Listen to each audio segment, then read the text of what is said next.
বিয়ের অনুষ্ঠান প্রায় শেষের দিকে। তখন উপস্থিত হয় ফারহান। 3 বছরে তার জীবনের অনেক পরিবর্তন হয়েছে। এখন সে আমেরিকার বড় ব্যবসায়ী। জামান সাহেব আর তার বন্ধুর মধ্যে এখন সব ঠিক হয়ে গেছে। তাছাড়া দেশে আসার পর আদ্রিয়ান নিজে গিয়ে ফারহানের বাবার কাছে ক্ষমা চেয়ে এসেছে। মেঘ আর আদ্রিয়ানের বিয়েতে তাদের পরিবারকে ইনভাইট করা হয়েছে। মেঘের সাথে আর ফারহানের দেখা হয়নি এরপর। ফারহান ইচ্ছে করেই কখনো মেঘের সামনে যায়নি। ভালোবাসার মানুষকে জোর করে পাওয়ার চেয়ে দূর থেকে তাকে ভালোবেসে যাওয়াই শ্রেয়। কিন্তু তার জীবনে এখনো কোনো নতুন নারীর আগমন হয়নি। পরিবার থেকে বিয়ের জন্য চাপ দিচ্ছে, হয়তো খুব শীঘ্রই বিয়ে করবে। কিন্তু আজ মেঘ আর আদ্রিয়ানের বিয়েতে সে উপস্থিত হয়েছে শুধুমাত্র মেঘকে দেখার জন্য। ফারহান এগিয়ে গিয়ে স্টেজের কাছে যায়। স্টেজের সবাই এখন আদ্রিয়ান আর মেঘের কাপল পিক তুলছে। আজ প্রায় 3 বছর পর সে মেঘকে প্রথমবার দেখল। ফারহান শান্ত চোখে মেঘের হাস্যোজ্জ্বল মুখের দিকে তাকিয়ে আছে। এক লম্বা দীর্ঘশ্বাস ছাড়ে, মুখের মলিন হাসি ফুটে ওঠে। স্টেজের থেকে দূরে মাঠ বরাবর দাঁড়িয়েছিল ফারহান, কিন্তু হঠাৎ পিছন থেকে একজনের সাথে ধাক্কা লাগে। ফারহান ঘাড় ঘুরিয়ে তাকায় ধাক্কা লাগা ব্যক্তির দিকে। যখন মাটিতে পড়তে যাবে তখনই তার হাত ধরে ফেলে ফারহান। হাতের কবজি ধরে শক্ত টান দিয়ে নিজের কাছে নিয়ে আসে। এরপর নিজের সাথে চেপে ধরে। ফারহানের বুকের সাথে মিশে যাওয়া মানুষটা হলো সৃষ্টি। সৃষ্টি ভয়ে চোখ মুখ কুঁচকে দাঁড়িয়ে যায়। পিট পিট করে চোখ খুলে ওপরের দিকে তাকায়। সামনে থাকা এক সুদর্শন পুরুষের দিকে তার দৃষ্টি সীমাবদ্ধ হয়ে যায়। ফারহানও তাকায় তার বুকে লেপ্টে থাকা নারীর দিকে। তালুকদার বাড়িতে কখনো সে আসেনি, তাই সৃষ্টির সাথে দেখা হয়নি। তবে জামান তালুকদারের যে একজন মেয়ে আছে তা সে জানে। দুইজন কিছু মুহূর্ত একে অপরের দিকে তাকায়, এরপর সরে দাঁড়ায়। সৃষ্টি দূরে সরে গিয়ে ফারহানের দিকে তাকিয়ে বলে, আই এম সরি, আমি দেখতে পাইনি আপনাকে। আর আপনাকে ধন্যবাদ আমাকে মাটিতে পড়া থেকে বাঁচানোর জন্য। ফারহান সৃষ্টির মুখের পানে তাকিয়ে মাথা নাড়িয়ে বলে, হ্যাঁ ঠিক আছে, আমিও মাঠের মাঝেই দাঁড়িয়েছিলাম, তাই ধাক্কা লাগাটা স্বাভাবিক। সৃষ্টির মুখশ্রীকে তীক্ষ্ণ চোখে পরখ করে ফারহান। এরপর একটু সাহস দেখিয়ে ভদ্রতার সহিত জিজ্ঞেস করে, আপনার নাম কি? এই বাড়ির মেহমান আপনি? সৃষ্টি তার হাতে গিয়ে দিয়ে বলে, মেহমান নই, বরং মেয়ে হই। জামান তালুকদারের একমাত্র মেয়ে আমি। আমার নাম সৃষ্টি। আর আপনার? সৃষ্টির পরিচয় জেনে অবাক হয় ফারহান। জামান আঙ্কেলের মেয়ে উনি? ফারহান তার হাত এগিয়ে দিয়ে হাত মিলিয়ে নিজের পরিচয় দেয়। আমার নাম ফারহান, আপনার বাবার বন্ধুর ছেলে। আমার কথা শুনেছেন নিশ্চয়ই। ও, আপনি ফারহান, ফয়সাল আঙ্কেলের ছেলে? জি। আপনি এখানে দাঁড়িয়ে আছেন কেন? যান, স্টেজে যান। মেঘ আর আদ্র ভাইয়ার সাথে দেখা করুন। আপনার পরিবার হয়তো সেখানেই আছে। যাব। সৃষ্টি আর কথা বাড়ায় না, সে স্টেজে চলে যায়। ফারহান তার যাওয়ার দিকে তাকিয়ে থাকে। বিয়ে আজ না হয় কাল করাই লাগবে, কেননা এই মেয়েকেই তার বউ বানিয়ে ঘরে তোলা যাক। মেয়েটা কিন্তু সুন্দরী আছে, নামটাও মিষ্টি, সৃষ্টি। রাত 10টা। তালুকদার বাড়ির বাহিরে রঙিন মরিচা বাতি জ্বলছে। বিয়ে বাড়ির আত্মীয় স্বজন এখনো কয়েকজন উপস্থিত রয়েছে। সুগন্ধি ফুল দ্বারা সাজানো এক পুষ্পসজ্জিত বিছানায় বসে আছে মেয়ে।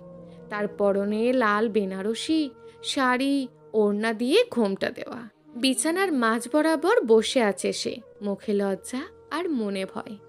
আদ্রিয়ান আর তাদের এই প্রথম বিয়ের পর বাসর রাত। আগেরবার তো আদ্রিয়ান বিয়ে করে আমেরিকায় চলে গিয়েছিল।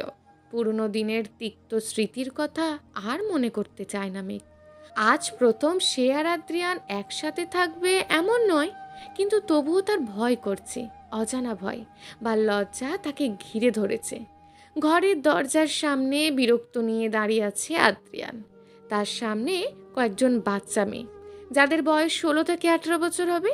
যাদের মধ্যে অন্যতম হলো তার আপন বোন সৃষ্টি আর জুনায়েদ। সৃষ্টি হাত বাড়িয়ে দিয়ে তার ভাইয়ের দিকে তাকিয়ে আছে। আদ্রিয়ান বিরক্ত হয়ে বলে, কি চাই? সৃষ্টি আশেপাশে মেয়েদের দিকে তাকিয়ে বলে, 2 লাখ টাকা দাও। আদ্রিয়ান অবাক হয়, এত রাতে 2 লাখ টাকা দিয়ে কি করবে সৃষ্টি? আদ্রিয়ান বলে, 2 লাখ টাকা দিয়ে তুই কি করবি এত রাতে? আর টাকাটার প্রয়োজন কেন তোর? কোনো জামা কাপড় কিনবি? সৃষ্টি আদ্রিয়ানের মুখের দিকে তাকায়। তার এই অবুঝ ভাইকে দিয়ে কিচ্ছু হবে না। বাসর রাতের দরজা আটকিয়ে কাজিনরা যে টাকা চায় তা কি আদ্রিয়ান জানে না? সৃষ্টি বলে, ভাই, জামা কাপড় কিনবো না আমি। তুমি জানো না বাসর ঘরে ঢোকার আগে কাজিনদের টাকা দিতে হয়? এটা নিয়ম। তুমি যদি টাকা না দাও তবে কিন্তু আমি দরজা ছাড়বো না। আদ্রিয়ান আর তর্ক করে না।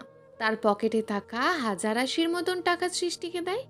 টাকা তার আলমারিতে রাখে, পকেটে নেই। আদ্রিয়ান বলে, এর চেয়ে বেশি টাকা আমার পকেটে নেই।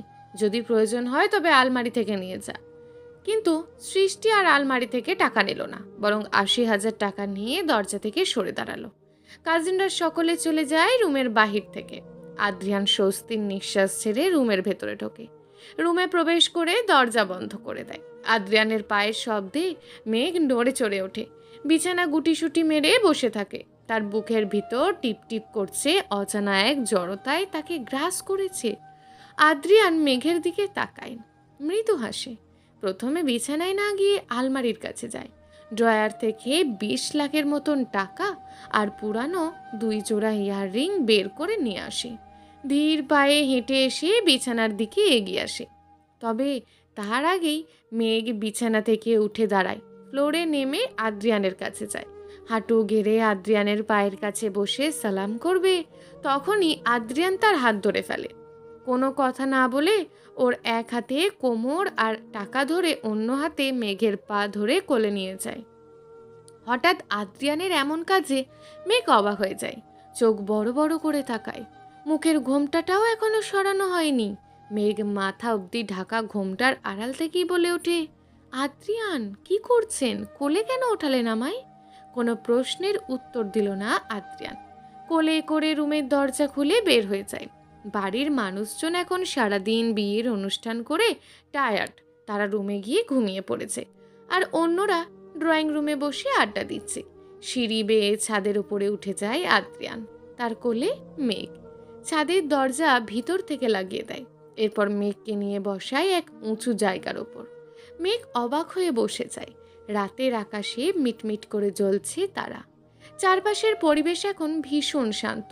আদ্রিয়ান এগিয়ে আসে মেঘের কাছে, এরপর ওর পাশে বসে। ধীরে ধীরে ওর মুখের ওপর থাকা ঘোমটা সরিয়ে দেয়। মুগ্ধ চোখে মেঘের দিকে তাকিয়ে থাকে। মেঘ বেশ লজ্জা পেয়ে যায়। চাঁদের মিটিমিটি আলোয় তার বউকে দেখতে ভীষণ সুন্দর লাগছে। আদ্রিয়ান বলে, আমার বউ অনেক সুন্দরী।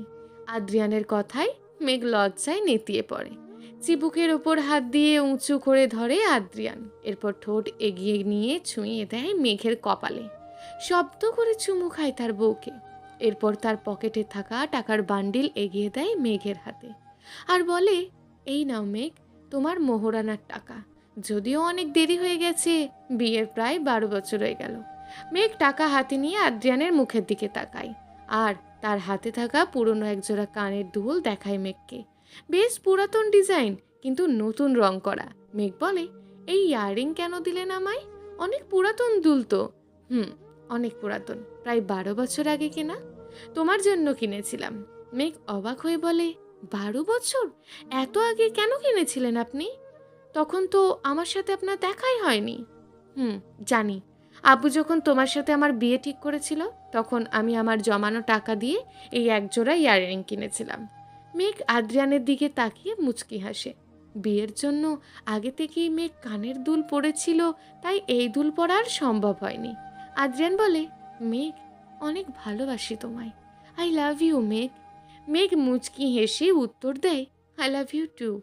আদ্রিয়ানের কাঁধে মাথা রেখে মেঘ নীরবে চোখ বোঝে। রাতের আকাশে সহস্র তারার মাঝে আজ এক নীলচে তারার উদয় হয়েছে, যার নিভু নিভু রশ্মি এসে পড়েছে 2 বিবাহিত দম্পতির ওপর। তাদের পূর্ণতার হাসি যেন চারিদিকে নীলচে আলোর ঝলক তৈরি করছে। সমাপ্ত। গল্প তোমার নামে নীলচে তারা। লেখিকা হিয়া। তো বন্ধুরা, আজকের গল্পটি এখানেই সমাপ্তি। এই পুরো গল্পটি আপনাদের কেমন লাগলো সেটি জানাতে অবশ্যই ভুলবেন না। আপনাদের মূল্যবান মন্তব্যটি কমেন্ট বক্সে লিখে জানাবেন এবং আরও অনেক নিত্য নতুন গল্প শোনার জন্য অবশ্যই চ্যানেলটিকে সাবস্ক্রাইব করে দেবেন। দেখা হবে পরবর্তী গল্পতে। ততক্ষণ ভালো থাকুন, সুস্থ থাকুন, নিজের পরিবারের খেয়াল রাখুন। ধন্যবাদ।